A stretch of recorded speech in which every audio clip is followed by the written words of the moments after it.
Well, good morning. This is Crystal from Homemaking on the Homestead, and welcome to my channel.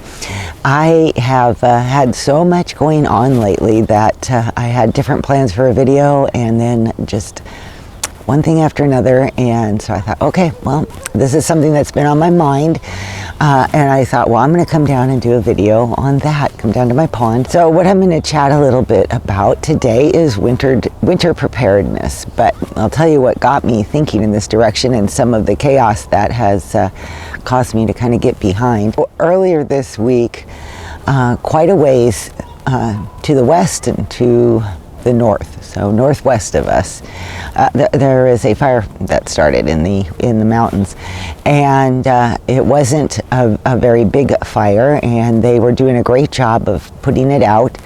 And so I didn't really think much about it. It was in a kind of a remote area. Unfortunately, the fire was started, it was man-caused, which I always think is so sad. People need to be so careful when they're in the forest, especially like this time of year. We have had a very dry beginning of fall and hotter than normal, and so that, you know, these are just at the end of summer. It's just conditions could be ripe for fires. I didn't really think much of it, and then the other day it got much hotter and the humidity level just plummeted and the wind started blowing. And I guess that they had, when they normally fight fires, they will do a perimeter ring around the fire it's called a fire break, to stop it from spreading. Well, because of the high winds and the low humidity and the high temperature, the fire broke through the fire lines, and in just a matter of a very short period of time, maybe an hour or two, maybe, I don't know, it spread from 156 acres to 2,000 acres.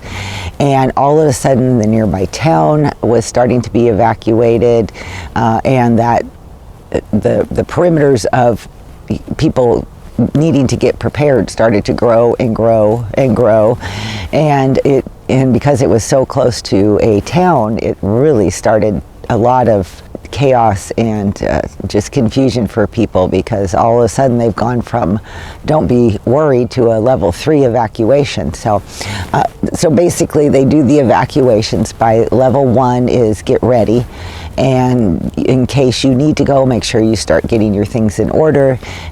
Level 2 is get set, load everything in the car, because it could be at any moment you could go to level 3, which is go. So get ready, get set, go.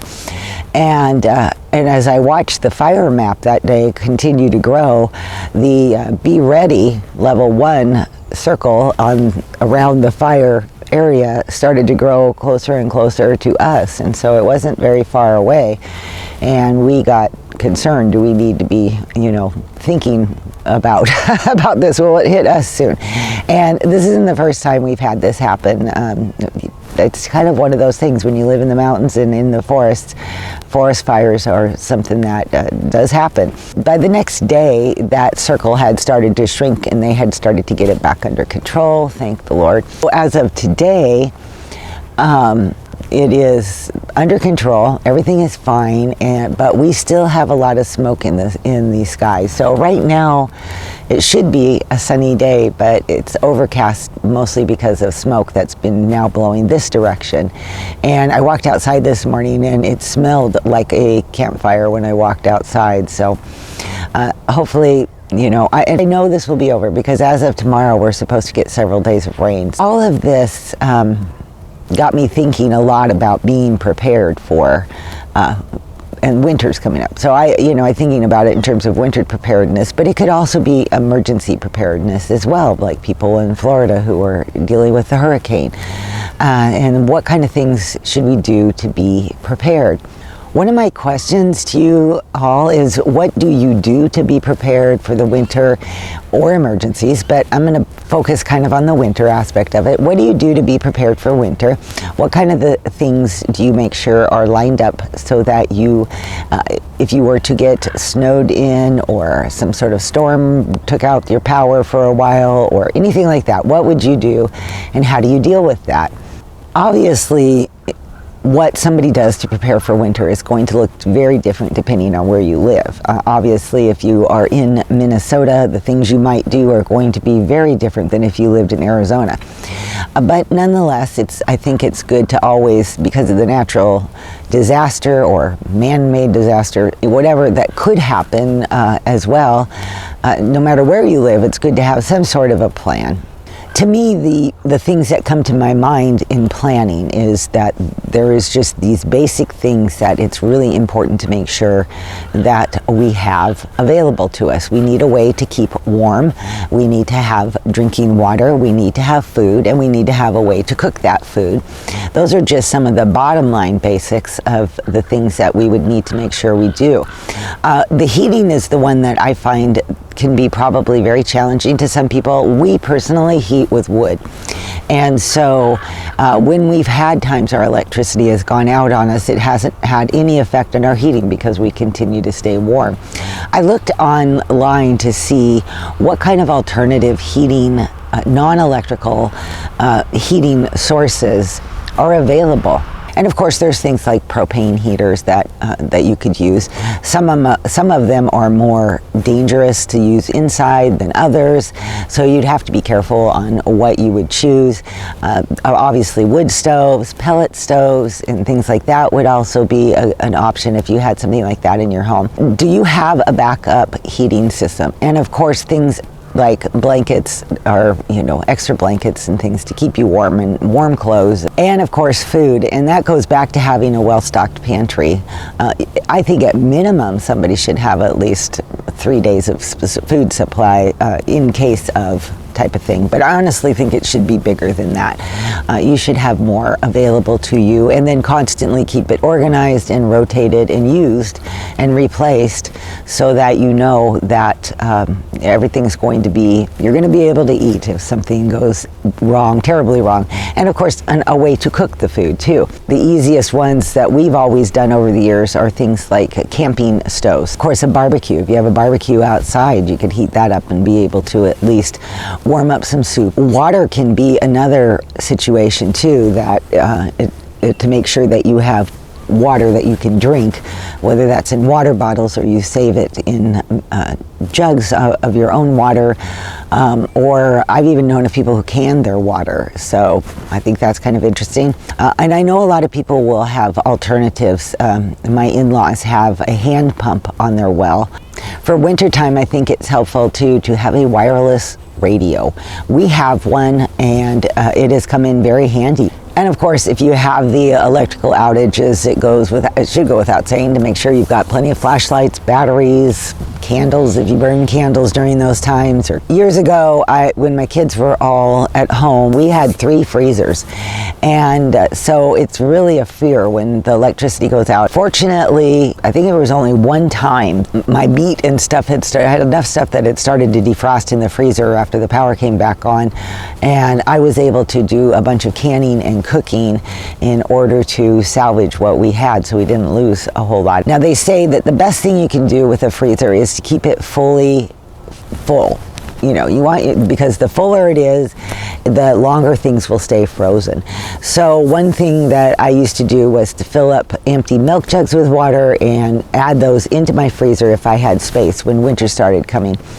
The other side benefit, if you had something go on for a long time, a power outage, you would be able to use those jugs of water to be for drinking water. Because power outages have been such a thing in our area over the years, and we had a lot at stake and a lot invested in the food that was in those freezers, we ended up purchasing a generator. It wasn't a very big one. I think my husband picked it up at Home Depot, and that has saved us a lot, because we don't have to run it very long. Just every so often we would turn it on and let it charge back up the freezers until they were where they needed to be. That was a good investment. A few of the other things that we do as winter approaches is my husband will clean the chimney. He does it himself, but if you don't, it's good to make sure, especially if you're doing wood burning and things like that, to have it inspected and have it cleaned. Chimney fires are no fun and not something you want to happen in the middle of winter when you're trying to stay warm. I know I shared this on another video, I think it was a Frugal Tips video, about the windows that we put on the 3M insulation that it has sticky tape. You're supposed to put it around your window, use a hair dryer, it tightens it up, and that creates a good winter window if you don't have storm windows. And our house is old, so we've replaced some of the windows over the years, but there's windows that haven't been replaced, and boy, let me tell you about drafts and cold that can come through. The only difference that my husband does is he actually took the 3M and wrapped it around frames that he made that fit the window. We can just reuse the same 3M plastic at most every year. Another thing that I have seen ladies do in the past is to make their own blinds or their own window coverings. There is a fabric available, you can get it online, called Warm Window. It's an insulated fabric, but you can make those to be either blinds, or you can just have them so that they can be hung up against the window. And I know often during the winter, even at times where it's not like a winter storm that has come in, I just don't, if it's cold and windy and wet like it is here a lot, or snowy and yucky, I just prefer not to go into town any more than I have to.